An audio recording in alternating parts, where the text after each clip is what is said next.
Continuons avec l'histoire. Après avoir donc renversé le roi Idriss, le colonel Kadhafi prend le pouvoir, démantèle la puissance militaire américaine en Libye. Il installe la révolution, développe la Libye à un niveau très excellent, incomparable avec certains niveaux de vie des pays occidentaux. Il continue avec sa lutte impérialiste. Il contacte ses frères arabes de l'Union des républiques arabes pour former une institution panarabe qui devait inclure l'Égypte, la Syrie, et le Soudan et la Libye pour un premier temps, et bien sûr pour l'étendre sur les autres pays arabes pour verrouiller le système occidental impie. Ce projet de Kadhafi, dangereux pour les impérialistes, va connaître des problèmes. Pourquoi? Parce que les impérialistes, chapeautés par les Illuminati dans l'ombre, vont se lever pour contrecarrer ce projet de Kadhafi. Parce qu'ils savent que si ce projet a lieu, ils seront en difficulté. Et Kadhafi le faisait justement pour mettre en difficulté l'impérialisme. Ils vont donc se lever avec leur manipulation, leur mensonge et l'intimidation. Ils vont donc intimider les régimes arabes.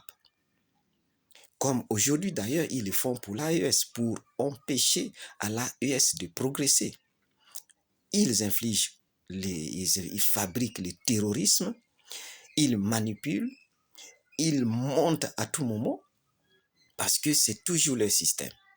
Et donc, ils vont intimider tous les autres régimes qui vont avoir peur, ils vont les manipuler et ce projet de Kadhafi finalement échoue dans les années 1970.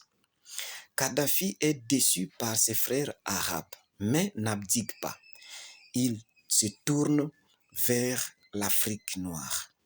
Afrique noire entre guillemets parce que je dis que cette qualification n'est pas juste. On ne peut pas qualifier tout un continent d'Afrique et une partie d'un continent d'Afrique noire en raison de quoi? De la couleur de notre peau ou de nos cheveux? Si c'est de la couleur de nos cheveux, il y a les autres soi-disant blancs, n'ont-ils pas de cheveux noirs? Certains. Et si c'est la couleur de la peau, est-ce qu'en me voyant, vous pouvez me dire que je suis noir?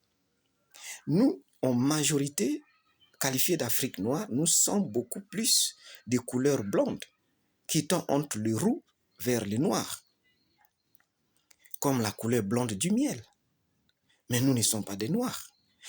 Même ceux-là qui sont qualifiés des noirs, en fait, ils sont des argentés foncés, un peu comme à la couleur du fer, mais pas noirs. S'il y a des noirs, ils seraient très minoritaires. Et donc, c'est injuste que toute une partie d'un continent soit qualifiée d'Afrique noire. Ce n'était qu'une parenthèse. Kadhafi, donc, se tourne vers les autres Africains avec pour objectif d'installer une révolution africaine continentale et répondre aux besoins des masses populaires. Et il était capable de le faire. Il était capable de le faire. Il va trouver un allié de poids, Thomas Sankara, ce jeune capitaine burkinabé, qui déshabille l'impérialisme et qui incite le peuple burkinabé à ne pas être dépendant, à travailler, à ne pas être que des consommateurs. Il lutte farouchement contre les dettes octroyées par les soi-disant partenaires financiers, la Banque mondiale, le FMI, qui ne sont que des organes appauvrissants pour l'Afrique. Ces éléments convainquent le colonel Kadhafi. Et donc, ces deux vont se mettre ensemble. Malheureusement, quelque chose va peser lourdement sur leur amitié. Il s'agissait de la crise tchadienne. Ils vont tous deux, Thomas et le colonel Kadhafi, avoir des points de vue différents, divergents sur la crise tchadienne. Qu'à cela ne tienne, la lutte contre l'impérialisme menée par Kadhafi exaspérait les impérialistes plutôt, qui ne dormaient plus que d'un seul œil. Parce que si toute l'Afrique rentrait en révolution et que les masses populaires avaient leurs problèmes résolus, comme cela se faisait en Libye, c'était fini pour leur hégémonie. Donc, ils vont multiplier des réflexions pour déstabiliser Kadhafi.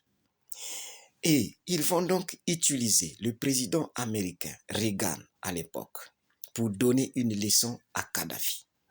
C'est ce qui fut fait le 15 avril 1986. Je suis encore jeune garçon sur le banc de l'école. Nous apprenons que la Libye est bombardée. Kadhafi est bombardé, mais il sort de là indemne et devient de plus en plus populaire. Le guide libyen devient un héros pour le peuple arabe. La suite dans la partie 3.